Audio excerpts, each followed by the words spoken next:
பனிக்கட்டி மேலே ஸ்கேட்டிங் பண்ணி ப்ராக்டிஸ் பண்ணிக்கிட்டு இருந்த இந்த பொண்ணு கொஞ்ச நேரம் அசந்து தூங்கிட்டு எந்திரிச்சு பார்க்கும்போது அவள் ப்ராக்டிஸ் பண்ணிக்கிட்டு இருந்த பனிக்கட்டி கட்டாகி தனியாக கடலில் மிதந்துகிட்டு இருக்கு. எவ்வளோ கத்தி கூப்பிட்டு பார்த்தும் பக்கத்தில் யாருமே ஹெல்ப்புக்கு இல்லை. ராத்திரி ஆக ஆக குளிரில் இவ நடுங்க ஆரம்பிச்சிடா. இவ உடம்பெல்லாம் விரைச்சு போக ஆரம்பிக்குது. அவள் கையில் ஒரு சில உதவியான பொருட்கள் இருந்துச்சு. அதை வச்சு ஒரு கூலர் அமைச்சிட்டு ராத்திரி உள்ள தூங்கும்போது வெளியே ஏதோ சத்தம் கேட்குதுன்னு எட்டி பார்க்கும்போது ஒரு குட்டி போலார் பியர் வெளியே நின்று கத்திக்கிட்டு இருக்கு. அதுக்கும் கிட்டத்தட்ட தன்னுடைய நிலைமையில தான் இருக்குன்னு தெரிஞ்ச உடனே இவ கையில் வச்சிருந்த ஒரு சில நட்ஸ் எல்லாம் தூக்கி அதுக்கிட்ட போடுறா. அதுவும் சாப்பிட ஆரம்பிச்சது.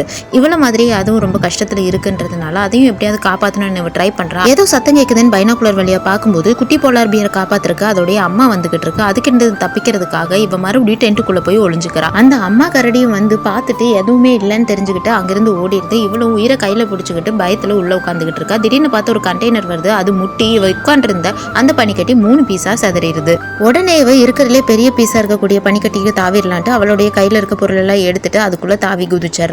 ஆனா குதிக்கும் போது அவ காலில் போட்டிருந்த ஸ்கேட்டிங் வந்துட்டு கரெக்டா இவளுடைய வயிற்றுல கட் பண்ணி கிழிச்சிரும். அதனால அவ பயங்கரமான வலி இல்லை, ரொம்ப சிரமப்பட்டுக்கிட்டு இருப்பா. வேற வழி இல்லாம இவ மீன் பிடிக்கிறதுக்காக எடுத்துட்டு வந்திருந்த கொக்கியை பயன்படுத்தி இவளை தையல் போட்டு அந்த புண்ணை வந்துட்டு எப்படியாவது மூடிடணும்னு ட்ரை பண்ணிக்கிட்டு இருக்கா. ராத்திரி ஆக ஆக எதுவும் சாப்பிடாம இவளுக்கு பயங்கரமான மயக்கம் வருது. டக்குன்னு இவ படுத்துக்கிட்டு இருந்த அது பனிக்கட்டி மேல கீழே இருந்து ஒரு மீன் தானாவே வந்து மேல விழுந்துருது. இவ பக்கத்திலேயே அந்த மீனை துடிச்சுக்கிட்டு இருந்தாலும் இவளுக்கு அதை பிடிச்சி திங்கணும்னு தோணவே மாட்டேங்குது. அந்த மீனும் இவள மாதிரியே உயிருக்கு போராடிக்கிட்டு இருக்கிறத பார்த்துக்கிட்டு அந்த மீன் இவளுக்கு சாப்பிட தோணவே இல்லை. அந்த மீன் துடிக்கிறத நிறுத்தின உடனே இவ அதை கொண்டு போய் மறுபடியும் தண்ணிக்குள்ள விட்டு அது உயிரோடு போறதை பார்த்து சந்தோஷப்படுறா. அந்த மீனை மறுபடியும் உயிரோடு போனதை பார்த்து நம்மளும் அந்த மாதிரி உயிரோடு இருப்போம் அப்படிங்கிற நம்பிக்கையில இவ பசியில என்ன பண்றதுன்னு தெரியாம ஐஸ் கட்டியை பிச்சு பிச்சு சாப்பிட்டுக்கிட்டு இருக்கா. அவகிட்ட இருக்கக்கூடிய தண்ணியை தீர்ந்து போயிடுச்சு. இப்ப தண்ணிக்கு என்ன பண்றதுன்னு தெரியாம கடல் தண்ணி எடுத்து குடிக்கிறா. ஆனா அது பயங்கரமான உப்பா இருக்கிறதுனால அது எல்லாமே இவ வாந்தி எடுத்துடுறா.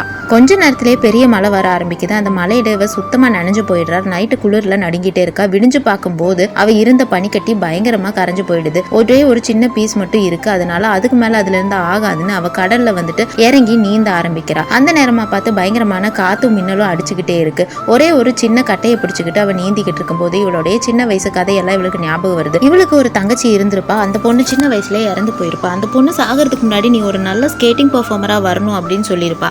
அவளுடைய ஆசைக்காக தான் இவ இந்த மாதிரி ஒரு ரிஸ்க் எடுத்து பனிக்கு நடுவுல வந்துட்டு ஸ்கேட்டிங் பண்ண வந்திருப்பா. அந்த பொண்ணு சாகும்போது எனக்கும் சேர்த்து நீ சந்தோஷமா வாழணும் அப்படின்னு சொல்லுவா. கரெக்டா இவ மூழ்கி சாகிற நேரத்துல அந்த ஞாபகம் வந்து மறுபடியும் உயிரோட மேல வந்து அவளால முடிஞ்ச வரைக்கும் நீந்தி போய்கிட்டு இருப்பா. நல்ல வேலையா மேல ஒரு ரெஸ்கியூ ஹெலிகாப்டர் வந்து இவளை காப்பாத்து.